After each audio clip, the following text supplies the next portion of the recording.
Dear students, I am Sumit sir और आज मैं लेकर आया हूँ आपके लिए स्टील का लेक्चर नंबर 3। देखिए, स्टील के पिछले वीडियो लेक्चर्स में हम लोगों ने चैप्टर 1 की शुरुआत की थी और आज जो ये वीडियो लेक्चर है इसमें हम लोग चैप्टर 1 का लास्ट हेडिंग पढ़ेंगे और इस चैप्टर 1 को समाप्त करेंगे। ठीक है, ताकि हम अब जल्दी से कनेक्शन वाला पोर्शन शुरू कर सकें जिसमें न्यूमेरिकल्स वगैरह भी काफ़ी अच्छे अच्छे आपको मिलेंगे। तो ये जो आपका पहला चैप्टर है इसका नाम था स्ट्रक्चरल स्टील एंड सेक्शंस। इस चैप्टर में आप लोगों ने ये समझा था कि स्टील स्ट्रक्चर क्या होता है। अब इस चैप्टर का जो अंतिम हेडिंग है वो है classification and designation of structural steel sections. ठीक है, ये मेरे हिसाब से इंपॉर्टेंट हेडिंग है, एग्जाम में आ सकता है और कंपटीशन में भी इसमें से क्वेश्चन बनता है। वो मैं आपको बताऊंगा कैसे क्वेश्चन बनता है। तो अब देखिए, इस हेडिंग में हमको पढ़ना क्या है कि देखो, पहले तो एक बात याद रखिएगा कि इस पूरे सब्जेक्ट में हम लोग स्टील स्ट्रक्चर की बात कर रहे हैं, यानी ऐसे स्ट्रक्चर की बात कर रहे हैं जो पूरा का पूरा स्टील का बना हो।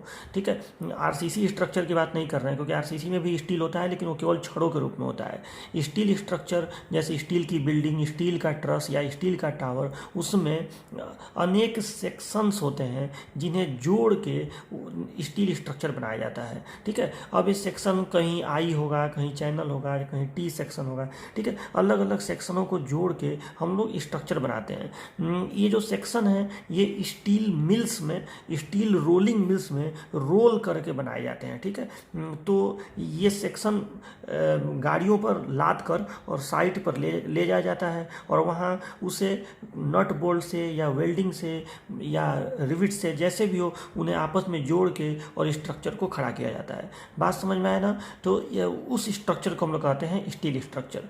अब ये जो विभिन्न सेक्शंस हैं जो कंपनी, जो स्टील प्लांट से निकल के आते हैं, वो सेक्शंस कितने प्रकार के होते हैं उनका आपको यहाँ वर्गीकरण करना है और साथ ही साथ उनका नामकरण आप कैसे, मतलब उनका नामकरण कैसे किया जाता है। जैसे आपको खरीदना हो या आप इंजीनियर हैं तो आपको पता होना चाहिए कि किस नाम से आपको मंगाना पड़ेगा।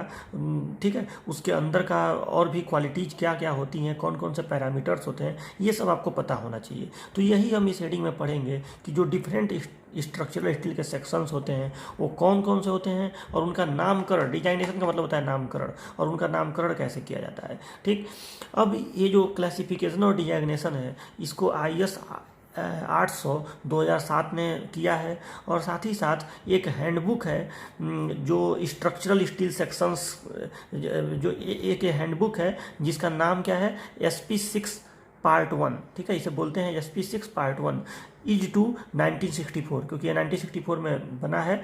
तो ये जो SP6 पार्ट 1 है ये स्ट्रक्चरल स्टील सेक्शंस का वर्गीकरण करता है और नामकरण करता है और उनके सभी पैरामीटर्स को या प्रॉपर्टीज को बताता है, उनके स्पेसिफिकेशंस को बताता है। ठीक है, तो SP6 इसका मतलब होता है स्टैंडर्ड प्रैक्टिस और ये हैंडबुक है जिसके पार्ट फर्स्ट में ये सब चीज़ों का वर्णन है। ये एक तरह का एकदम स्टील टेबल है, जैसे मेरे हाथ में जो स्टील टेबल है ना, इसी तरह का SP6 हैंडबुक भी होता है। मतलब उसको आप ले कर देखेंगे, उसका PDF मैं आपको दे दूंगा, तो जब आप उसको देखेंगे तो एकदम इसी तरह के तरीके से उसमें अलग अलग सेक्शन का आपको डिटेल मिलेगा जैसे स्टील टेबल में है। ठीक है, उसका PDF में आपको अजय क्लासेज ऐप में डाल दूंगा।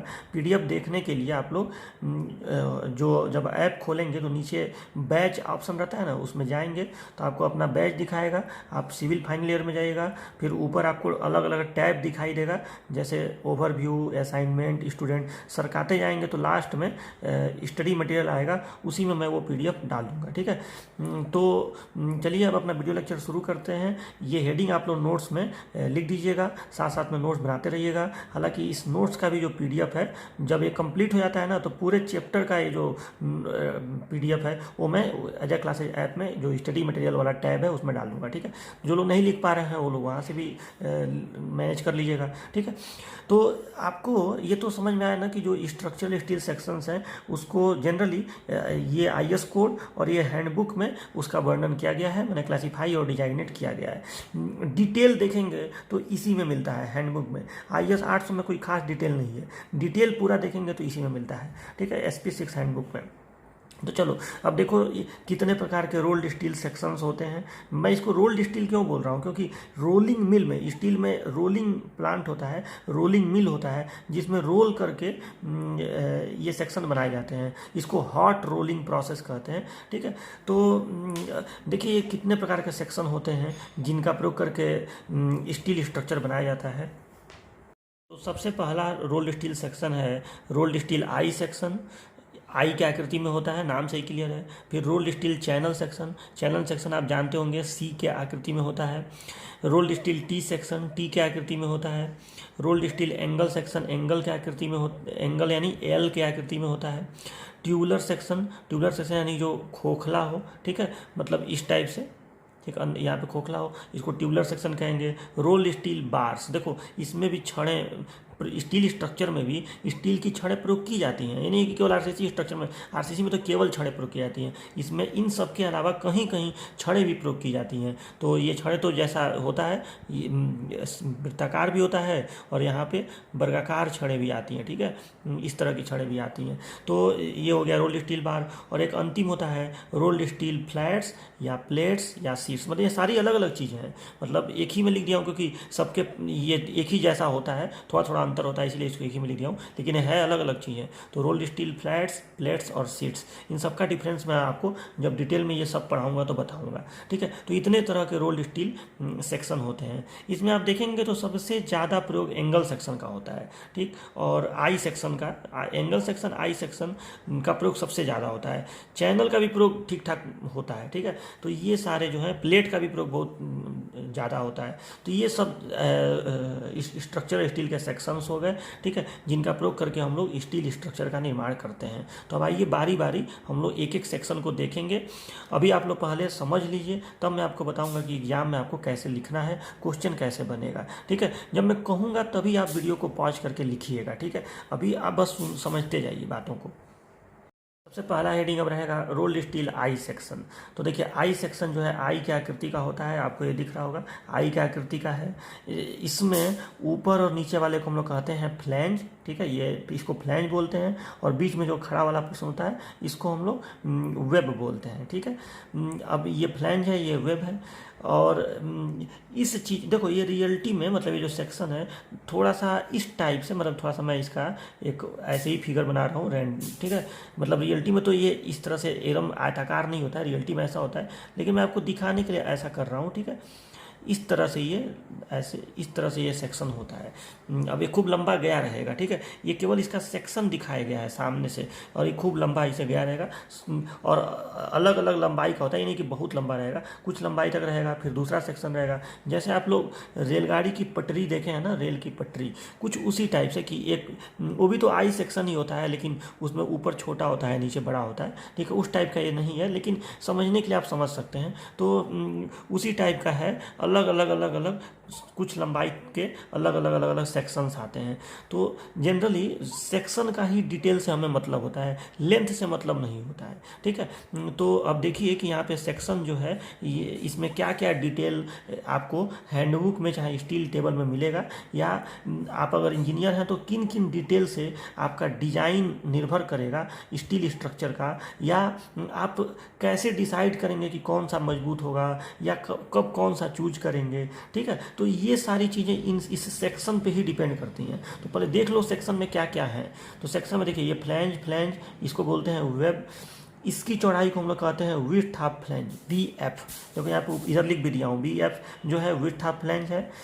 इसको हम लोग बोलते हैं डेप्थ ऑफ सेक्शन, ये पूरा इसको H से रिप्रेजेंट करते हैं। देखो कुछ किताबों में आपको H के जगह पे कुछ और भी मिल सकता है, कहीं कहीं D भी मिलता है। तो देखिए H से रिप्रेजेंट करेंगे डेप्थ ऑफ सेक्शन। उसके बाद देखो इसकी जो मोटाई होती है, इसको हम लोग कहते हैं TW, थिकनेस ऑफ वेब। और ये जो चीज़ आपको दिख रहा है ना, इसकी मोटाई को हम लोग कहते हैं थिकनेस ऑफ फ्लैंज। लेकिन अब इसमें एक बात है, इसमें जरा से एक बात समझ लो। देखो ये जो फ्लैंज है ना, ये ऐसे तिरछा, आई सेक्शन में मतलब ये तिरछा इसे आता है, थोड़ा सा स्लोप के साथ इसे आता है, और फिर ऐसे सीधा हो जाएगा, फिर ऐसे राउंड करते हुए ऐसे सीधा होके फिर यहाँ पे भी आएगा, तो ऐसे स्लोप के साथ थोड़ा सा आता है। ठीक, तो अब ये हिस्सा जो आपको दिख रहा है, जो फ्लैंज वाला हिस्सा दिख रहा है, इसकी मोटाई यहाँ पे बहुत बहुत कम है, यहाँ पे मोटाई थोड़ी ज़्यादा है, यहाँ पे और ज़्यादा है, यहाँ पे और ज़्यादा है, फिर इधर आएंगे तो मोटाई ज़्यादा है, फिर धीरे धीरे धीरे ये कम होता जाएगा। तो स्टील टेबल में आपको इस फ्लैंज की मोटाई दी रहेगी। तो मोटाई कहाँ का दिया रहेगा, यहाँ का दिया रहेगा कि यहाँ का दिया रहेगा कि यहाँ का दिया रहेगा। तो जानते हो मोटाई कहाँ का दिया रहता है, वो मोटाई ये जो फ्लैंज है पूरा, इसका ये आधा हिस्सा है ना, तो इस आधे हिस्से के एकदम मध्य में वो मोटाई दिया रहता है। मतलब स्टील टेबल, अभी मैं आपको खोल के स्टील टेबल में दिखाऊंगा। स्टील टेबल में एक किसी भी आई सेक्शन का जो टीएफ दिया रहेगा, मतलब थिकनेस ऑफ फ्लैंज, वो इस आधे के, मतलब इस आधे के एकदम मध्य में दिया रहेगा। तो इस आधे का मध्य का मतलब क्या हुआ, इस दूरी को मैं x बोल रहा हूँ, मतलब यहाँ से इस दूरी को जहाँ पे thickness of flange steel table में दिया रहेगा, उस दूरी को हम लोग x से रिप्रेजेंट करते हैं। तो x का फार्मूला क्या होता है, तो इस x का, ये जो x डिस्टेंस है, इसी से यही दूरी हमें पता करना है कि यक्स कितना होगा, और ये पता है हमें कि यक्स जो है मध्य में होता है। ठीक है, मतलब यहाँ से यहाँ तक के ये मध्य में है यक्स। ठीक है, और वहीं पे हम लोग थिकनेस ऑफ फ्लैंज मीजर करते हैं, मतलब मीजर करते हैं यानी स्टील टेबल में जो टीएफ दिया रहेगा वो यहीं का दिया रहेगा। तो इसको हम लोग कैसे निकालेंगे, तो देखो ये अगर टोटल दूरी बी एफ है तो यहाँ से यहाँ तक ये बी एफ बाई 2 होगा, ये टोटल दूरी, मतलब यहाँ से यहाँ तक का बी एफ बाई 2 होगा।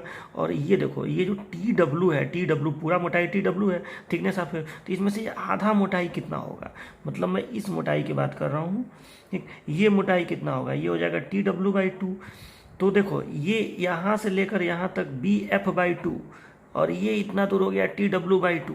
तो यहाँ से लेकर यहाँ तक कितना हो जाएगा, तो हो जाएगा देखिए बी एफ बाई 2, ये यहाँ से लेकर यहाँ तक बी एफ बाई 2, और माइनस ये छोटा वाला घटा दो तो टी डब्ल्यू बाई 2। ठीक, तो ये हो गया B F minus T W upon 2, ये पूरा दूरी हो गया B F minus T W upon 2, B F minus T W upon 2, ये इतना दूर का दूरी हो गया। और हम लोग नापते कहाँ हैं, इस दूरी के मध्य में नापते हैं। तो अपान फिर 2 करोगे तो B F minus T W upon 4 हो जाएगा, मतलब यक्स का मान कितना हुआ, B F minus T W upon 4। समझ में आया कि नहीं, इस दूरी का आधा कर देना है। ठीक है, तो वही यक्स का मान मैंने देखो यहाँ नीचे लिखा हुआ है B F minus T W upon 4। ठीक है, तो ये चीज़ भी आपको समझ में आ गया कि यक्स मतलब जहाँ पे ये दूरी दिया रहता है स्टील टेबल में, वो इसके मध्य में दिया रहता है। किसका मध्य है, यहाँ से लेकर यहाँ तक का। ठीक, मतलब ये जो घुमा हुआ पोर्शन है वेब का, इसको आप यहाँ लाएंगे तो यहाँ से लेकर यहाँ तक का जो मध्य आएगा वहीं पे यक्स दिया रहता है। ठीक, तो ये हो गया आपका। तो आपने बी एफ के बारे में समझ लिया, एच के बारे में समझ लिया, ये एक्स के बारे में समझ लिया, T F thickness of flange, T W thickness of web, इधर सारा लिखा हूँ। ठीक है, अब देखो आर वन क्या है, तो ये देखो इसको हम लोग बोलते हैं, इसको क्या बोलते हैं, रूट, इसको बोलते हैं टो। तो यहाँ पे आप देख रहे होंगे यहाँ पे एक सर्किल टाइप का नहीं बन रहा है, तो इस सर्किल का जो रेडियस होगा, मतलब यहाँ से लेकर यहाँ तक, इस सर्किल का कहीं ना कहीं सेंटर होगा कि नहीं। ठीक है, तो ये जो डिस्टेंस है आपका, ये जो डिस्टेंस है, इसको हम लोग कहते हैं रेडियस एट रूट। ये भी दिया रहता है स्टील टेबल में कि रेडियस एट रूट कितना है, और यहाँ इसको कहते हैं टो। यहाँ पे भी एक सर्किल बन रहा है ना, सर्किल। ठीक, तो इसका जो रेडियस होता है उसको हम लोग कहते हैं R2, रेडियस एट टो। और ये D क्या है, तो देखिए आपको ये पता है ना कि ये जो फ्लैंज वाला हिस्सा होता है ये हल्का सा तिरछा होता है, मतलब स्टील आई सेक्शन में जो ये फ्लैंज वाला हिस्सा होता है हल्का सा इसे तिरछा इसे जाता है, और फिर ऐसे करके ऐसे होता है। ठीक, तो ये जो तिरछा हिस्सा है, कोई भी चीज़ अगर तिरछा हो ऐसे, तो उसमें जाहिर सी बात है कोई ना कोई स्लोप होगा, तो उसके स्लोप को हम लोग D से रिप्रेजेंट करते हैं, इसको कहते हैं स्लोप ऑफ फ्लैंज। ठीक है, और इसका मान कितना होता है, देखो इसका मान भी आपको बता दे रहे हैं, इसका मान होता है 16.2/3%। स्लोप ऑफ फ्लैंज का मान होता है लगभग में। ठीक है, ये इसका मान होता है। स्लोप को परसेंटेज में भी व्यक्त करते हैं ना, कोई रेखा इसे है तो इसके स्लोप को परसेंटेज में भी व्यक्त किया जाता है। tan थीटा बराबर लंब बटे आधार होता है, तो लंब बटे आधार करो, दशमलव में आ जाएगा, उसमें 100 का गुणा करो तो परसेंटेज में आ जाएगा। ठीक है, तो इसको D से रिप्रेजेंट करते हैं, इस फ्लैंज का जो स्लोप है। ठीक है, तो ये लगभग 16.2/3% होता है। तो आपको आई सेक्शन का ये पूरा समझ में आ गया ना। ठीक है, कि आई सेक्शन में क्या क्या चीज़ें होती हैं। तो आई सेक्शन में देखिए ये फ्लैंज, फिर web, thickness of flange, thickness of web, इसको x दूरी पर, यहाँ से चूंकि ये तिरछा है तो इसका थिकनेस x दूरी पर नापते हैं, स्टील टेबल में दिया रहता है। ये डेप्थ ऑफ सेक्शन, इसको कहेंगे रेडियस एट रूट, इसको कहेंगे रेडियस एट टो, इसको कहेंगे स्लोप ऑफ फ्लैंज, ठीक।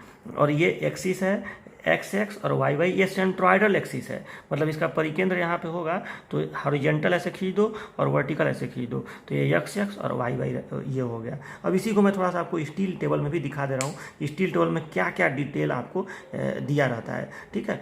देखिए यहाँ पे स्टील टेबल में देखिए एक छोटा सा आई सेक्शन यहाँ पे बनाया है। देखो यहाँ पे ये जो मैं बोला हूँ ना B minus T W, but इसमें विड्थ ऑफ फ्लैंज को बी से रिप्रेजेंट किया है, वो बी एफ बी से भी रिप्रेजेंट करते हैं, उससे कोई मतलब नहीं है, ठीक है। तो यहाँ पे आपको दिख रहा होगा इसको बी माइनस टी डब्ल्यू पान, देखो इतना छोटा छोटा लिखा है, लेकिन मैं साफ साफ आपको बना के दिखाया हूँ। और देखिए अब यहाँ पे इस सेक्शन का मतलब कोई एक आई सेक्शन है, आई सेक्शन भी तरह तरह के होते हैं, अभी मैं आपको बताऊँगा कैसे डिजाइनेशन करते हैं, ठीक है। तो देखिए उसका weight per metre, sectional area, depth of section मतलब एच का मान कितना है, विड्थ ऑफ फ्लैंज कितना है, thickness of flange T F कितना है, thickness of flange T W कितना है, ये देखो moment of inertia, radius of gyration, section modulus या modulus of section, radius at root, radius at toe, slope of flange, ठीक है। ये सारी चीज़ें जो हैं इसमें आपका दिया रहता है। अच्छा ये इधर आपको शायद दिख नहीं रहा होगा, इधर देखिए यहाँ पे section modulus, radius at root, radius at toe, slope of flange, देख रहे हैं ना, इसको डी से R2 से ये सारा Z X X, Z Y Y, R X X, R Y, ये रेडियस ऑफ गायरेशन है। फिर ये मोमेंट ऑफ इनर्शिया है, ठीक है, I X X, I Y Y, T F, T W, H B, मतलब इस तरह से स्टील टेबल में विभिन्न प्रकार के आई सेक्शन, जितने तरह के आई सेक्शन होते हैं सबका इस तरह से दिया रहता है आपको, ठीक है। तो अब देखिए,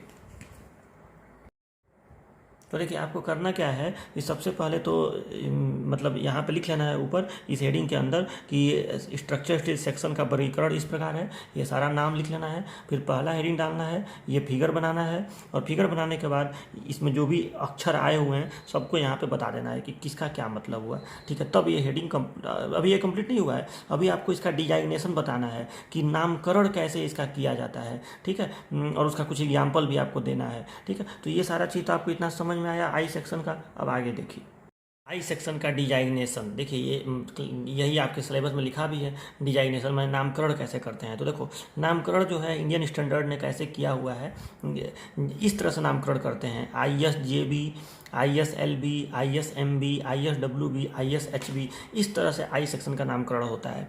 सबका फुल फॉर्म देखिए, इसका है इंडियन स्टैंडर्ड जूनियर बीम, इसका होता है इंडियन स्टैंडर्ड लाइट बीम, इसका होता है इंडियन स्टैंडर्ड मीडियम बीम, इसका होता है इंडियन स्टैंडर्ड वाइड बीम, और इसका होता है इंडियन स्टैंडर्ड हैवी बीम, ठीक है। इस तरह से सबका नामकरण किया जाता है।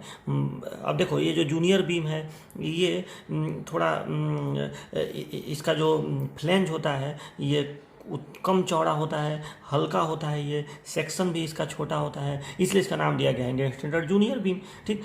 ये लाइट बीम है, मतलब ये वजन में हल्का होगा, मीडियम वाला मीडियम साइज का होगा, वाइड वाले का जो फ्लैंज है वो चौड़ा होगा, हैवी वाला ज़्यादा भारी होगा।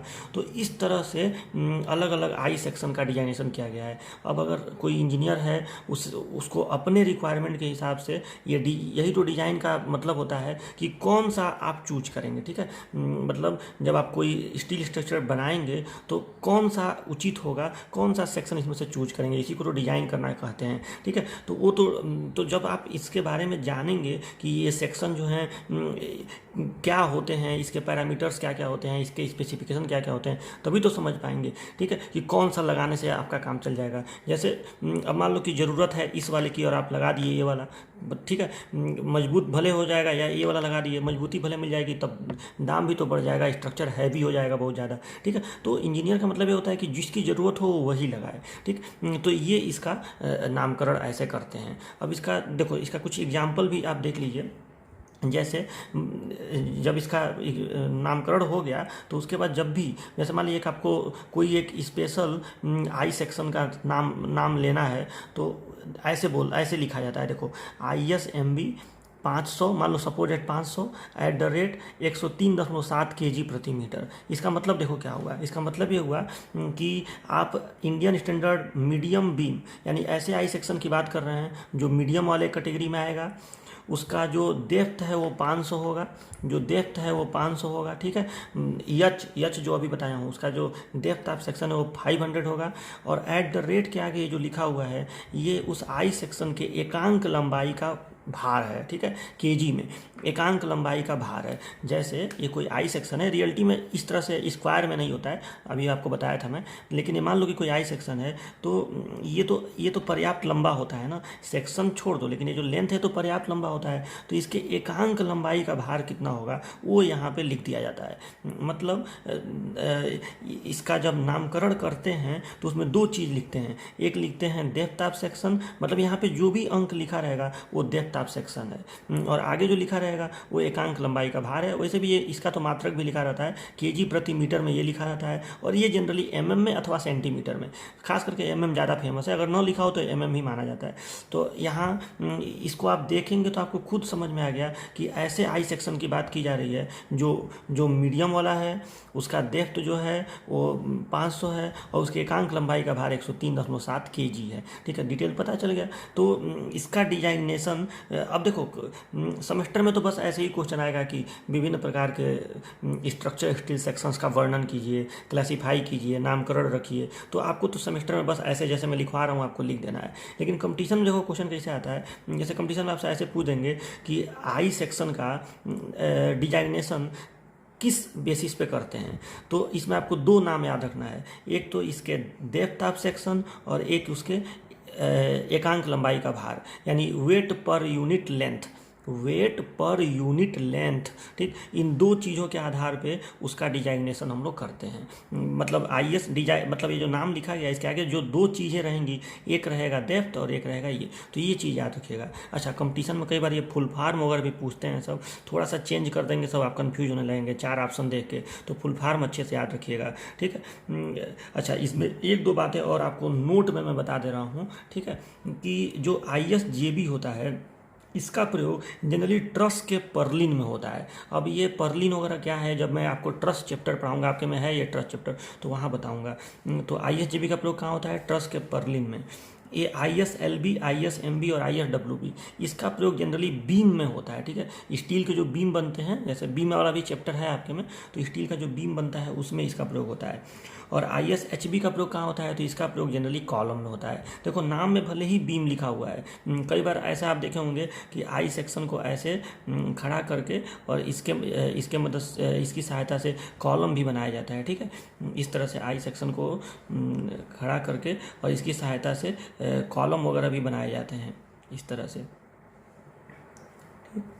ऐसे खड़ा करके आई सेक्शन को, और इसकी सहायता से आप देखे होंगे कहीं पे इस तरह का कॉलम ऐसे बनाया जाता है, ठीक। तो ये रियल इसका नाम आप यही बुलाएंगे कि ये ISHB है, इंडियन स्टैंडर्ड हैवी बीम है, लेकिन रियलिटी में उसके मदद से कॉलम बनाया जाता है, ठीक है। तो इस पर कन्फ्यूज मत होएगा, नाम में आप यही बोलेंगे इंडियन स्टैंडर्ड हैवी बीम, ठीक है। बीम शब्द जहाँ आ गया समझ लीजिए आई सेक्शन, ये भी एक क्वेश्चन बनता है कि अगर बीम शब्द लास्ट में है तो समझ लीजिए आई सेक्शन है, भले उसका आप कॉलम बनाए वो अलग बात है, ठीक। तो ये इतना आपको बात समझ में आया।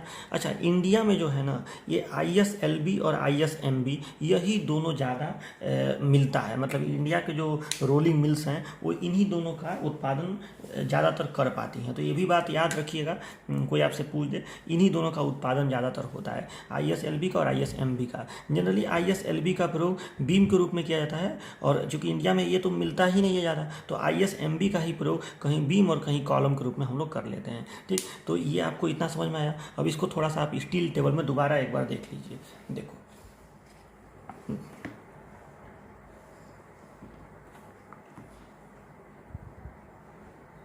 देखिए यहाँ पे आप देखिए तो डिजाइनेशन में देखिए आगे लिखा हुआ है ISJB 150 लिखा हुआ है, और यहाँ पे देखिए वेट पर मीटर में लिखा हुआ है 7.1, यानी इसका डिजाइनेशन हो जाएगा ISJB 150 @ 7.1 kg पर मीटर, यानी इसका डेप्थ ऑफ सेक्शन 150 होगा। देखो यहाँ डेप्थ ऑफ सेक्शन में 150 लिखा है, ठीक, और इसका एकांक लंबाई का भार 7.1 kg हो जाएगा।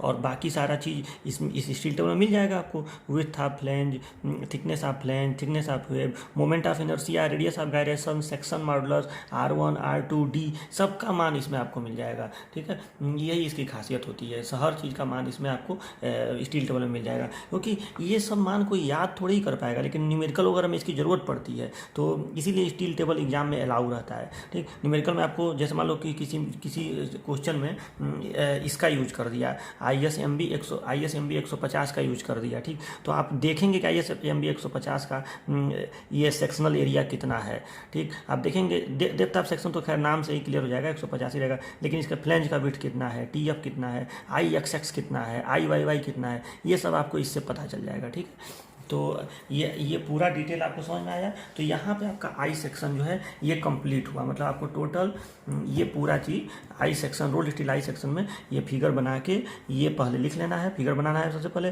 फिर ये लिख लेना है, और ये लिखने के बाद आपको ये लिखना है इसका डिजाइनेशन, इसका एग्जाम्पल, और फिर ये नोट, ठीक। इतनी बातें आपको याद रखनी है। तो चलो अभी एक दो बातें और हैं, लेकिन मैं अभी उतना डिटेल में नहीं जाना चाहता हूँ। जैसे एक छोटी सी बात और है कि जिस सेक्शन का IXX / IYY मतलब moment of inertia about XX axis और moment of inertia about YY axis, आपको मोमेंट ऑफ इनर्शिया तो पता होगा ना, ठीक है। तो जो अभी दिखाया हो ना आई सेक्शन में XX और YY एक्सिस था, तो जिस सेक्शन का ये IXX और YY बहुत ज़्यादा होता है, मतलब 20 से ज़्यादा होता है, जनरली उसका प्रयोग बीम बनाने में करते हैं, बीम बनाने में, और जिसका ये रेशियो कम होता है उसका प्रयोग कॉलम बनाने में करते हैं। आप देखेंगे कि ISHB का अगर आप ये दोनों रेशियो निकाल कर देखें तो कम आएगा, इसलिए उसका प्रयोग हम लोग कॉलम बनाने में करते हैं। अब ये सब डिटेल आपको जब आप कॉलम वाला चैप्टर पढ़ेंगे, कंप्रेशन मेंबर पढ़ेंगे, तो आपको ये सब समझ में आएगा, बीम पढ़ेंगे तो समझ में आएगा। तो अभी के लिए फिलहाल उतना डिटेल में हम नहीं जा रहे हैं, थोड़ा बहुत शॉर्टकट में आपको बता रहे हैं, ठीक है। तो ये डिजाइनेशन आपको मेन समझना है कि डिजाइनेशन ऐसे किया जाता है, ठीक। ये सब IS कोड ने अपना नाम दिया है, हल्का सेक्शन का, भारी सेक्शन का, और इस तरह से इसका मतलब पूरा इसका नाम लिखना हो तो ऐसे इसका नाम लिखेंगे, ठीक है। दो चीज़ें इसमें होनी चाहिए, एक इसमें रहना चाहिए इसका डेप्थ ऑफ सेक्शन, और एक रहना चाहिए वेट पर यूनिट लेंथ। दो चीज़ों से डिजाइनेट करेंगे, पहले उसका नाम, फिर दो डाटा इसमें रखेंगे, ठीक है। और ये चीज़ याद रखिएगा कि इसका प्रयोग पर मतलब ये कंपटीशन के लिए है, ठीक। इंडिया में जनरली यही दोनों बनता है, तो इतनी बात याद रखिएगा। तो ये आई सेक्शन आपका कंप्लीट हो गया। देखिए अब रोल्ड स्टील चैनल सेक्शन दूसरा है, ठीक है, दूसरा हेडिंग ये रहेगा। देखो चैनल सेक्शन यहाँ पे बनाया हूँ, चैनल सेक्शन में भी आप चित्र तो देख ही लीजिए कि यहाँ पे ये डेप्थ ऑफ सेक्शन है H, ठीक, ये तो सेंट्रोइडल एक्सिस है, ये YY है, ये XX है, ठीक, सेंट्रोइडल एक्सिस, और मतलब इसका यहाँ पे सेंट्रोइड होगा तो वहाँ से क्षैतिज, वहाँ से ऊर्ध्वाधर खींच दो तो सेंट्रोइडल एक्सिस बन जाएगा। अच्छा, इसमें ये जो है इसकी मोटाई को हम लोग कहेंगे वेब की मोटाई। ये मोटाई हर जगह सेम होगा, इसीलिए इसमें ये कोई शर्त नहीं है कि मोटाई कहाँ नापोगे, यहाँ नापो चाहे यहाँ नापो चाहे नापो, सब जगह सेम आएगा। तो इसको कहेंगे थिकनेस ऑफ वेब TW, लेकिन इसमें भी ये ऐसे तिरछा होता है, ठीक है, ये थोड़ा सा ऐसे तिरछा गया रहता है। तो जब तिरछा गया हुआ है तो जाहिर सी बात है ऐसे में मोटाई को किसी एक जगह नापना पड़ेगा, और मोटाई को हम लोग यहाँ से मतलब इतने दूरी के एकदम मध्य में नापते हैं, ठीक, यहाँ से लेकर यहाँ तक के मध्य में नहीं, यहाँ से, ठीक, क्योंकि फ्लैंज इतने ही दूर माना जाता है, ये तो वेब का हिस्सा है इतना दूर, तो इतने दूर के मध्य में नापते हैं थिकनेस ऑफ फ्लैंज। तो ये दूरी कितनी हो जाएगी, तो ये बताओ, इसकी चौड़ाई को हम लोग कहेंगे B। देखो ये फ्लैंज है और ये फ्लैंज है, तो इसकी चौड़ाई को हम लोग कहेंगे BF, जो यहाँ पर मैं लिखा नहीं हूँ लेकिन कहेंगे, इसको कहेंगे BF और इसको कहेंगे TW। तो अगर आप BF में से TW घटा दें तो यहाँ से यहाँ तक का लेंथ आ जाएगा कि नहीं, और उसका आधा कर दें अगर इसका आधा कर दें अगर आप, तो ये दूरी आ जाएगा कि नहीं, ये दूरी मैंने यक्स आ जाएगा कि नहीं बताओ। तो क्या हो जाएगा, B F minus T W upon 2, देखो यहाँ लिख दिया हूँ, ठीक है। तो यही यक्स का मान होगा, मतलब यहाँ से इतने दूरी पर हम लोग टी एफ नापेंगे नहीं मतलब बल्कि स्टील टेबल में जो टी एफ दिया रहेगा वो इतने दूरी पर यहाँ से दिया रहेगा, ठीक है, ये याद रखिएगा। तो यक्स का इसमें फार्मूला ये हो गया, जबकि उसमें था आई सेक्शन में B F minus T W upon 4, यहाँ पे B F minus T W upon 2 होगा। अच्छा ठीक है, ये हो गया आपका।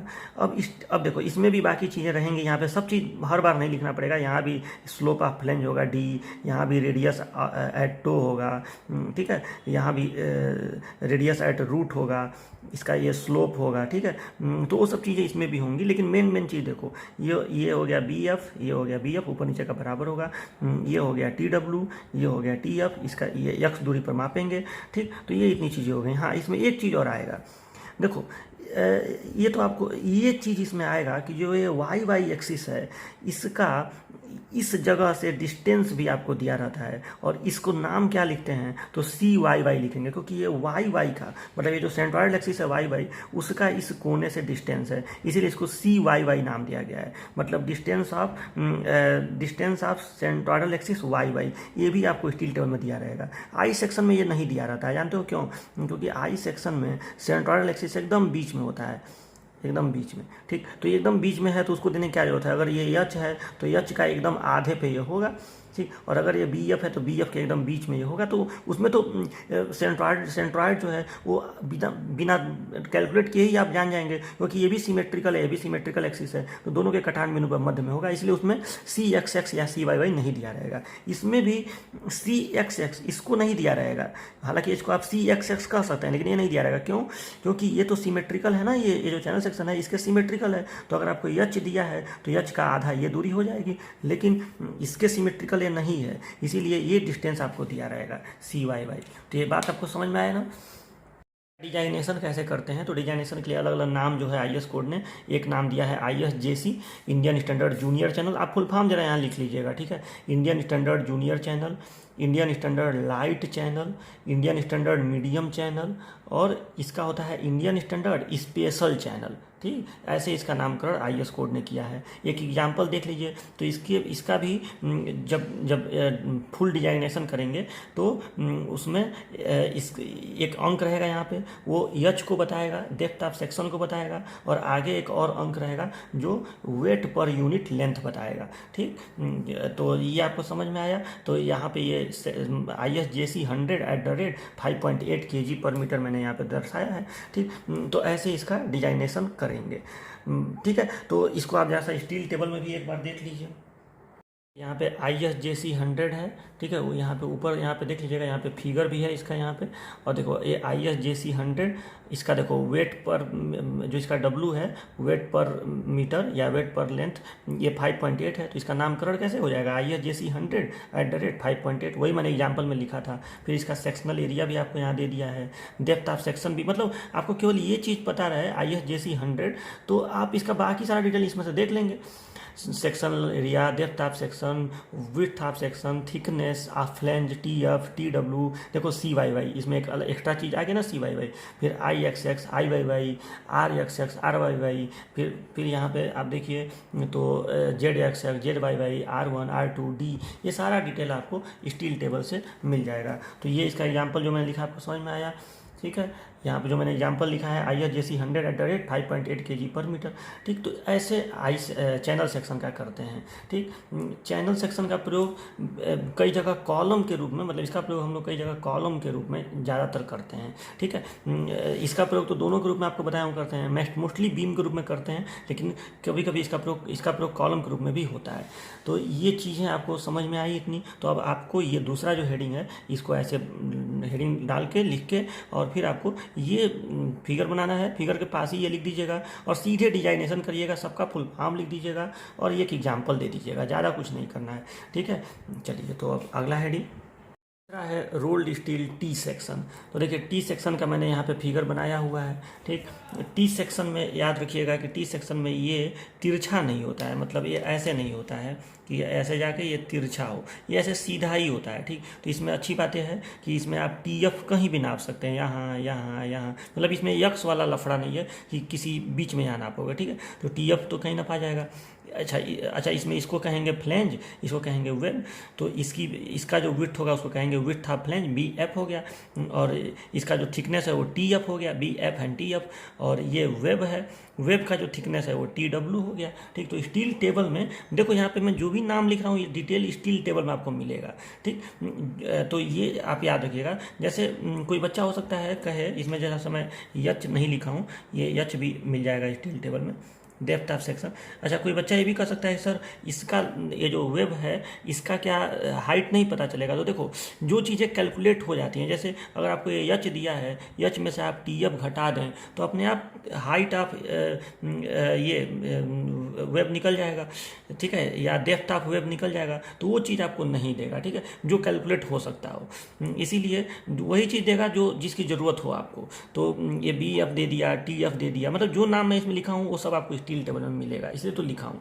ठीक, इसमें एक और चीज़ मिलेगा। देखो ये एक्सिस तो सिमेट्रिकल है, यानी अगर इसका आधा पे आपको पता ही है कि सिमेट्रिकल का मतलब एकदम बीच में, यानी बी एफ बाई टू ये डिस्टेंस होगा, इसीलिए इसमें सी वाई वाई आपको नहीं देगा।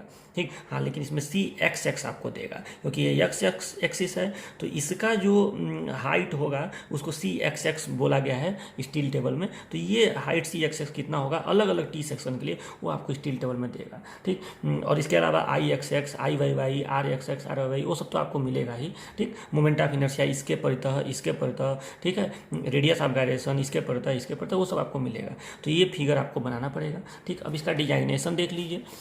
डिजाइनेशन में नाम कैसे इसका रखा जाता है, तो देखो इसमें क्या क्या नाम जनरली हैं इसमें। तो एक है I S J T, I S N T, I S H T, I S L T और आई एस एस टी। ठीक है, तो अब देखो इसमें आई एस जे टी का फुल फॉर्म होता है, ये वाला नहीं है, बस आप इतना ही 4 ही नाम है। तो I S J T, I S N T, I S S T और आई एस एल टी। देखो इसमें आई एस जे टी को हम लोग कहते हैं Indian standard junior T bar, इसको बार बोलते हैं। ठीक है, टी सेक्शन को, तो इसको बोलेंगे Indian standard junior T bar. ठीक, अच्छा, आई एस एन टी को क्या बोलेंगे मैंने लिखा नहीं है, लेकिन आप इसका बहुत आसान है, Indian standard normal T bar, Indian standard normal T bar.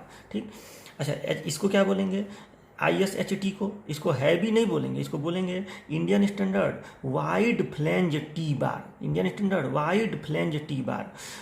और आई एस एल टी को क्या बोलेंगे, इसको बोलेंगे Indian standard light T bar. ठीक, ये जूनियर, ये नॉर्मल, ये वाइड फ्लेंज, और ये हो जाएगा आपका लाइट टी बार। ठीक, तो इस तरह से इसका नामकरण जनरली आई एस कोड ने किया है।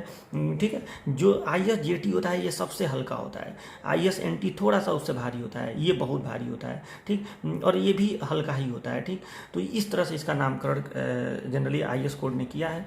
एक एग्जाम्पल देख लीजिए, एग्जाम्पल है I S N T 30 @ 1.4 kg प्रति मीटर। ये 30 क्या है, तो 30 यच है, डेप्थ ऑफ सेक्शन है। ठीक, और आगे वेट पर मीटर लेंथ यहाँ पे बता दिया जाता है। तो ऐसे टी सेक्शन का डिजाइनेशन आई एस कोड ने किया है। ठीक, चौथा क्या है, rolled steel angle section. Angle section हम लोग यल सेक्शन को कहते हैं। एंगल सेक्शन में जो ये 2 चीज़ें होती हैं, इसको वेब फ्लेंज नहीं बुलाते हैं, इसको लेग बुलाते हैं। ये लेग है और ये भी लेग है, याद रखिएगा। ठीक, एक लेग को मैंने ए से दिखाया है, इसके लेंथ को, लेंथ ऑफ लेग, और इसको बी से दिखाया है। ठीक, ये दोनों बराबर भी हो सकते हैं, मतलब ए बराबर बी भी हो सकता है, और ए नॉट इक्वल टू बी भी हो सकता है। अगर ए बराबर बी होगा तो उसको कहेंगे इक्वल एंगल, और अगर ए नॉट इक्वल टू बी होगा तो कहेंगे अनइक्वल एंगल। ठीक, तो ये बातें भी याद रखिएगा। अच्छा, दूसरी बात, इसमें इसका कहीं ना कहीं सेंट्रॉयड होगा एल सेक्शन का। आपको मैकेनिक्स सब्जेक्ट में मैं आपको सेंट्रॉयड वगैरह निकालना भी बताया था, हालांकि इसमें आपको सेंट्रॉयड निकालना नहीं पड़ेगा। ठीक, वो आपको स्टील टेबल में दिया रहेगा। तो ये तो पता है ना सबको कि एल सेक्शन का कहीं यहाँ आता है, और इसको ऐसे खींच लेंगे तो ये सेंट्रॉयडल एक्सिस हो जाएगा। ठीक, तो ये जो एक्स एक्स है और वाई वाई है, ये सेंट्रॉयडल एक्सिस है। ठीक, सेंट्रोइडल एक्सिस।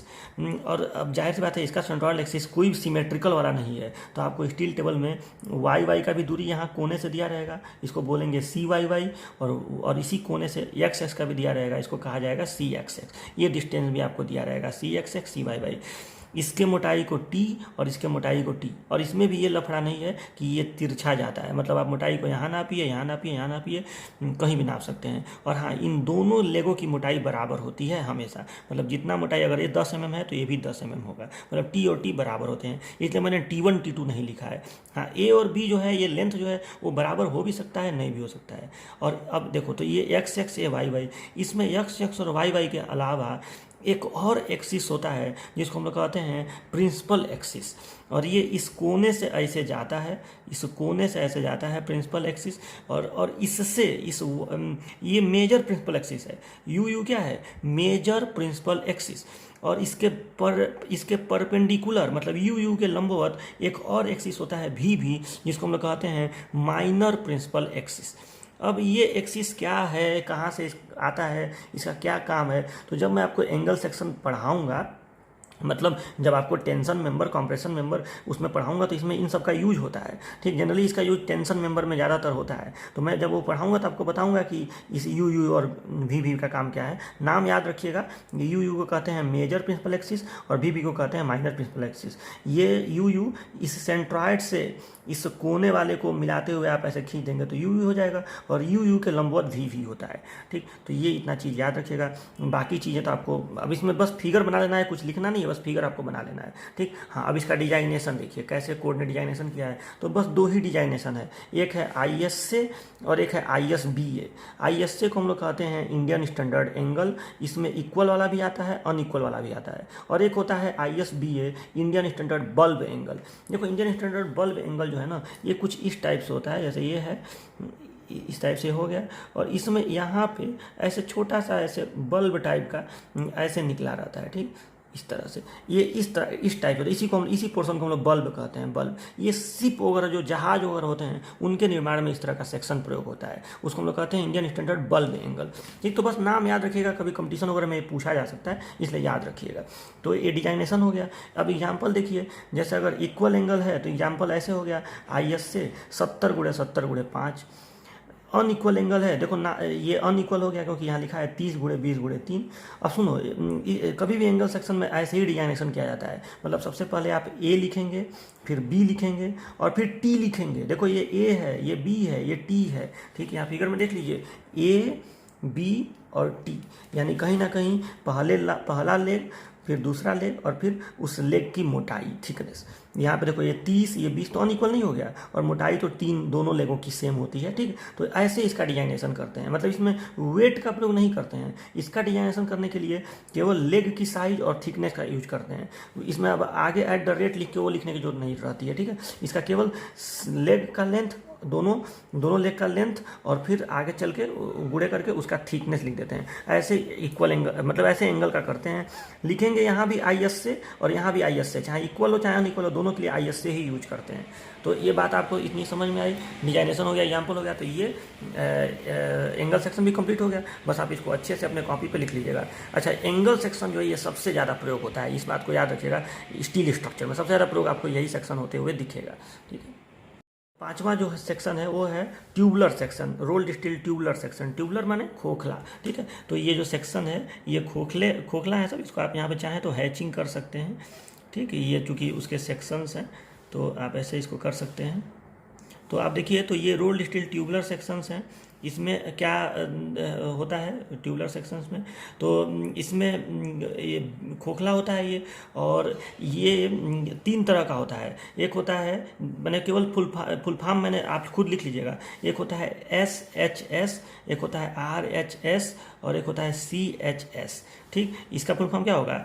स्क्वायर हालो सेक्शन, ये रेक्टेंगुलर हालो सेक्शन, और ये होगा सर्कुलर हालो सेक्शन। ठीक, ये स्क्वायर है, दोनों बराबर है, ये रेक्टेंगल है और ये सर्कुलर है। ठीक, तो डिजाइनेशन में आप क्या करिएगा, यहाँ पे SHS फुल फॉर्म लिख लीजिएगा, स्क्वायर हालो सेक्शन, फिर लिख लीजिएगा RHS रेक्टेंगुलर हालो सेक्शन, और फिर लिख लीजिएगा CHS सर्कुलर हालो सेक्शन।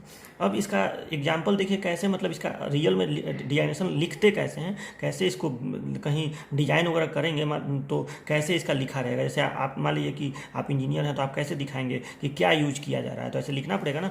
SH केवल ये लिखने से काम नहीं चलेगा, क्योंकि इसमें भी बहुत सारी वेराइटीज़ हैं, अलग अलग साइज हैं। ठीक, तो ऐसे लिखाएगा HSS 30x30। अब इसका मतलब ये हुआ कि स्क्वायर हालो सेक्शन है और 30x30, मतलब ये भुजा और ये भुजा। ठीक, D बराबर, देखो इसको कहते हैं डेप्थ, इसको कहते हैं विड्थ, तो इसमें D बराबर B होगा क्योंकि स्क्वायर है। रेक्टेंगल में D बराबर B नहीं होगा क्योंकि रेक्टेंगल है, और इसमें तो केवल D ही होगा। आप उसको डाया कहिए, इसमें तो डेप्थ कहना नहीं, ठीक है, डाया कहिए सर्कुलर में। तो सुनो, इसके डिजाइनेशन में हम लोग उसके भुजाओं का, साइड का जो होता है, इसके भुजाओं का यूज करते हैं। इसके डिजाइनेशन में भी भुजाओं का यूज करते हैं। बस ये अंतर आएगा कि यहाँ लिखाएगा RHS और यहाँ लिखाएगा, दोनों का साइज अलग अलग होगा, इतना गुणे इतना, और इसमें तो केवल यही D लिख देते हैं। जैसे मान लो लिखा गया CHS 30, तो मतलब सर्कुलर हालो सेक्शन है, और उसका जो आउटर डाया है, ये याद रखिएगा कि यहाँ पे कभी भी डिजाइनेशन में आउटर का ही प्रयोग करते हैं। आउटर भुजा की लंबाई, ये नहीं कि आप इनर का प्रयोग करेंगे। तो ये आपको समझ में आया। तो ये फिगर बना के डिजाइनेशन में ये तीनों नाम लिख के सबका फुल फॉर्म लिख दीजिएगा और एक कोई एग्जाम्पल बता दीजिएगा। ठीक है, तो ये रोल्ड स्टील ट्यूबुलर सेक्शन भी हो गया। रोल्ड स्टील बार देखिए, छठवां, बार का मतलब होता है छड़े। तो देखो स्टील स्ट्रक्चर में भी कई बार छड़े लगाने की नौबत आ जाती है। RCC में तो केवल छड़ लगाते हैं हम लोग, सर्कुलर छड़, स्क्वायर छड़ तो खैर नहीं लगाते हैं, लेकिन इस वाले में हम लोग को छड़ों की भी लगाने की जरूरत कहीं कहीं पड़ जाती है। दो तरह की छड़ें होती हैं, एक होता है स्क्वायर बार और एक होता है सर्कुलर बार। ठीक है, स्क्वायर में जाहिर बात है साइज बराबर होगा और इसमें साइज जो है ये सर्कुलर होगा। तो ये याद रखिएगा। डिजाइनेशन कैसे करते हैं, तो देखो डिजाइनेशन दो तरह से करते हैं। एक लिखते हैं ISSQ और एक लिखते हैं ISRO। आप सबका फुल फॉर्म जरूर लिखिएगा, जैसे अभी पहले मैं लिखवाया हूँ I सेक्शन और T सेक्शन में, उस तरह से। ठीक, तो ISSQ का फुल फॉर्म क्या लिखेंगे, Indian standard square bar. Indian standard square bar, bar लिखना पड़ेगा। और इसका क्या लिखेंगे, Indian standard round bar. RO से राउंड है, राउंड बार आगे लिखना पड़ेगा, इंडियन स्टैंडर्ड राउंड बार। ठीक है, यानी ये सर्कुलर होगा। ठीक, और ये होगा इंडियन स्टैंडर्ड स्क्वायर बार। तो इस तरह से इसका डिजाइनेशन करते हैं। अब एग्जाम्पल देखिए, तो एग्जाम्पल में हम लोग क्या करते हैं कि जैसे ISSQ के आगे एक अंक बस लगाते हैं, और वो अंक अगर ISSQ है तो अंक इसके साइड को दिखाएगा कि ये कितना है। अगर ये ISRO है तो ये अंक इसके डाया को दिखाएगा कि इसका व्यास कितना है। इसमें आगे वेट वगैरह नहीं, मतलब इसका अगर देखो, अब कंपटीशन में ऐसे क्वेश्चन आ सकता है कि बताइए ISSQ का डिजाइनेशन किस आधार पे करते हैं। पहला ऑप्शन दे देगा सेक्शनल एरिया के आधार पर, दूसरा दे देगा लेंथ के आधार पे, तीसरा दे देगा वेट पर लेंथ के आधार पे, चौथा दे देगा डाया के आधार पे या साइड के आधार पे। तो इसका आंसर होगा केवल साइड के आधार पे, या अगर सर्कुलर है तो डाया के आधार पे। बात समझ रहे हैं ना।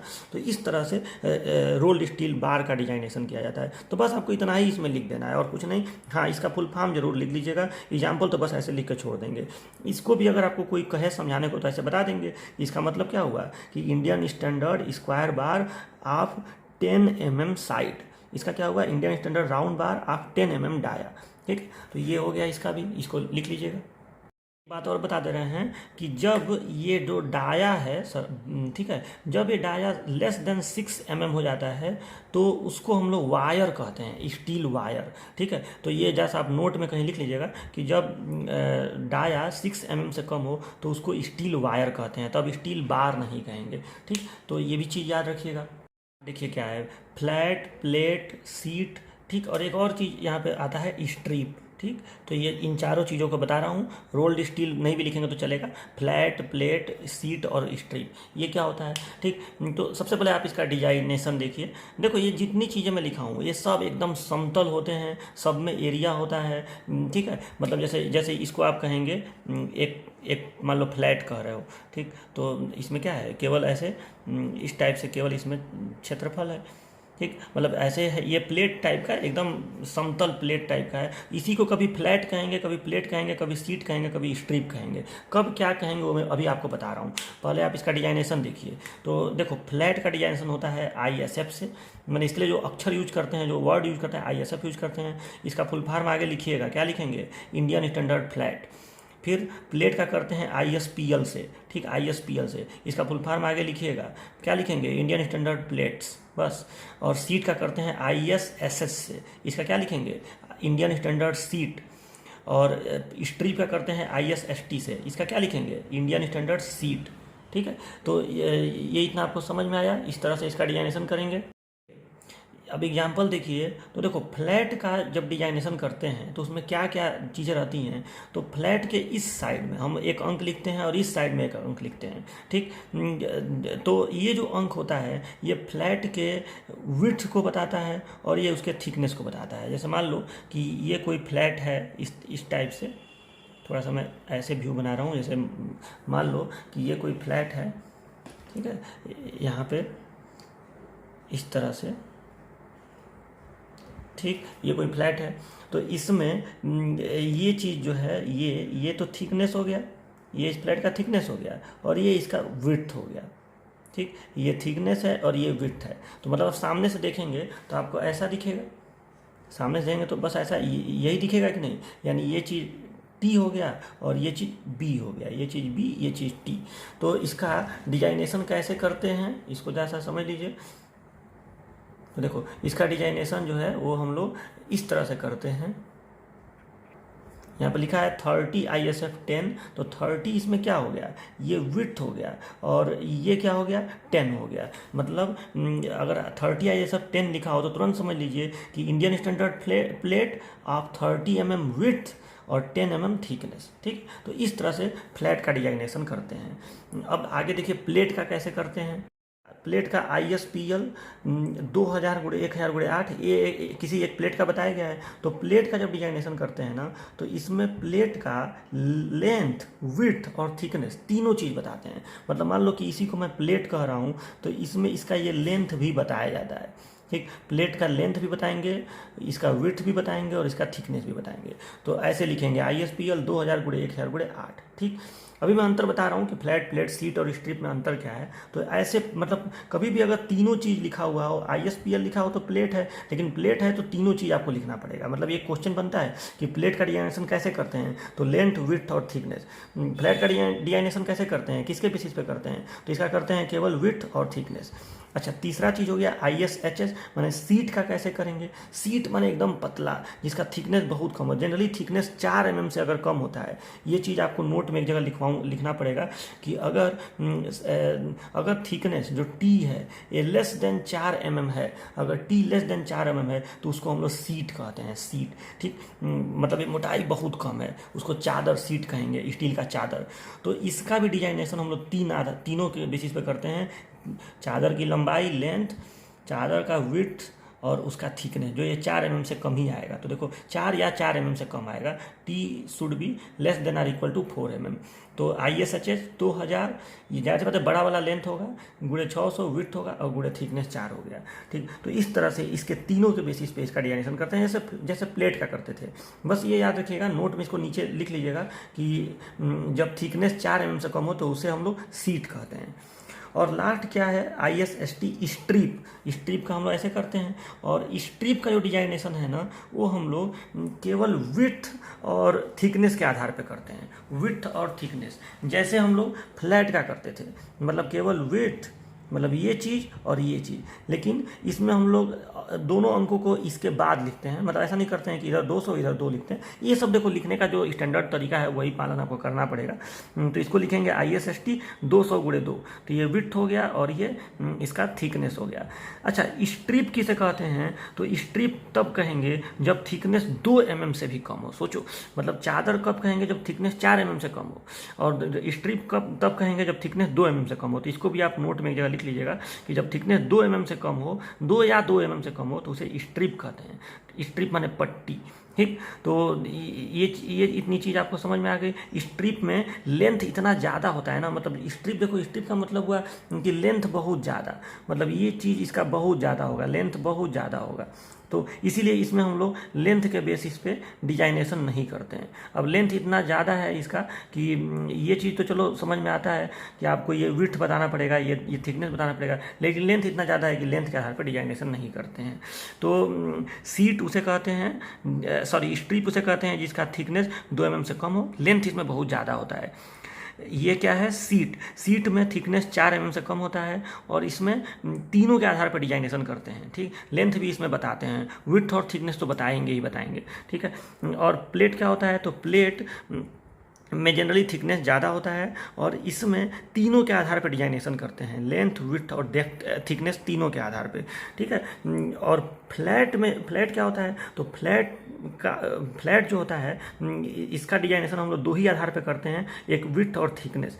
ठीक है। फ्लैट में भी जो लेंथ होता है ना वो ज़्यादा होता है, याद रखिएगा, फ्लैट में भी लेंथ ज़्यादा होता है, इसलिए इसमें लेंथ को लिखा नहीं जाता है।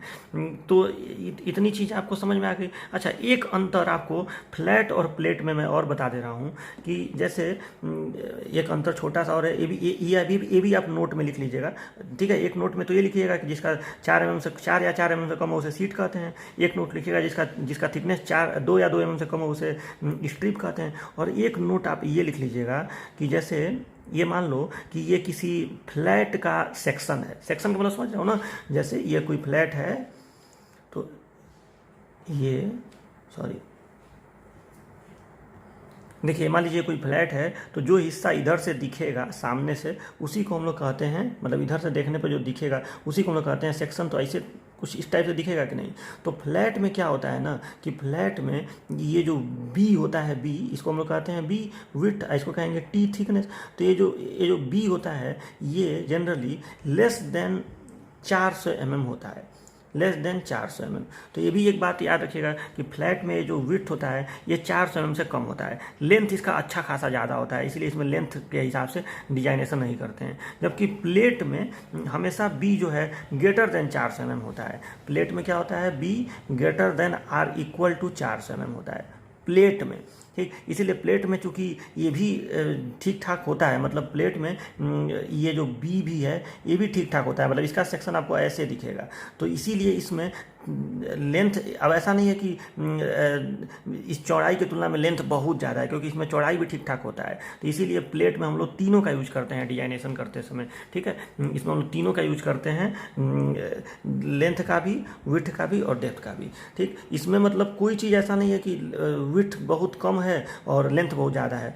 ठीक है। इसमें तीनों चीज़ ठीक ठाक मात्रा में होती है। ठीक, इसीलिए इसमें हम लोग तीनों का यूज करते हैं। मान लो कि ये इसका विड्थ है, ये इसका थिकनेस है, ये इसका लेंथ है, तो इसमें हम लोग तीनों का यूज करते हैं। जबकि फ्लैट में चूंकि ये चीज़ बहुत पतला होता है, ज़्यादा नहीं होता है, और ये चीज़ ठीक ठाक लंबा होता है, जैसा स्ट्रिप में होता है। स्ट्रिप में भी यही चीज़ होता है। ठीक, ये चीज़ लेंथ बहुत ज़्यादा होता है, इसीलिए फ्लैट में और स्ट्रिप में हम लोग लेंथ का डिजाइनेशन में यूज नहीं करते हैं।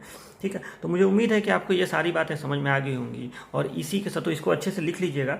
और इसी के साथ ये चैप्टर आपका समाप्त हो गया, जिसका नाम था रोल्ड स्टील सेक्शंस। चैप्टर का नाम नहीं, इस हेडिंग, मतलब इस हेडिंग में हम लोग पढ़े हैं क्लासिफिकेशन और designation of rolled steel section. Chapter का नाम था स्ट्रक्चरल स्टील सेक्शंस। तो ये पूरा चैप्टर समाप्त हो गया। इसमें जो भी चीज़ें हैं वो बहुत अच्छे से मैंने आपको बता दिया। देखिए, मैं चाहता तो इस चैप्टर को काफ़ी जल्दी समाप्त कर सकता था, लेकिन इतना जल्दी करने की भी जरूरत नहीं है। जो भी पढ़ो अच्छे से पढ़ो। ठीक है। तो अब हम लोग नया चैप्टर नेक्स्ट लेक्चर से शुरू करेंगे, जिसका नाम है कनेक्शंस, स्टील कनेक्शंस, जैसे rivet connection, bolt connection, welded connection. तो ये सब क्या होता है, ये सब नेक्स्ट लेक्चर में हम लोग पढ़ेंगे। बहुत इंपॉर्टेंट ये सारे चैप्टर्स होते हैं। इस सेमेस्टर में एक क्वेश्चन 10 नंबर का जरूर आता है कनेक्शन चैप्टर से, और कंपटीशन में भी बहुत अच्छे अच्छे क्वेश्चन मिलते हैं। और सच पूछो तो अगर इस पूरे स्टील स्ट्रक्चर में आसान न्यूमेरिकल आप देखेंगे तो कनेक्शन वाले चैप्टर का ही होता है। ठीक। तो इसलिए सेमेस्टर में हेल्प बहुत ज़्यादा मिलता है आपको कनेक्शन वाले चैप्टर से, क्योंकि उसमें एक तो देखो पहला चैप्टर से तो एक 5 नंबर का क्वेश्चन आएगा लिखने वाला, लेकिन दूसरे चैप्टर जो कनेक्शन है उससे आपको एक कोई न्यूमेरिकल 10 नंबर का आ जाएगा, और वो न्यूमेरिकल आसानी से लग जाता है। लेकिन उसमें भी बहुत सारी चीज़ें हैं जो आप पढ़ेंगे नहीं तो नहीं समझ पाएंगे, ठीक है। स्ट्रेंथ निकालना, इफिशियंसी निकालना, ज्वाइंट का डिजाइन करना, बहुत सारी चीज़ें हैं, तो सब जब मैं आपको पढ़ाऊंगा तो बताऊंगा, ठीक। लेकिन बाकी चैप्टर्स की तुलना में tension member, compression member, beam वगैरह की तुलना में वो चैप्टर थोड़ा आसान होता है, ठीक। अच्छा भी लगता है करने में। तो आपको नेक्स्ट क्लास में मैं कनेक्शन चैप्टर शुरू करूँगा। तो मिलते हैं नेक्स्ट क्लास में लेक्चर नंबर 4 में। तब तक के लिए अपना ख्याल रखिए। Bye bye, take care.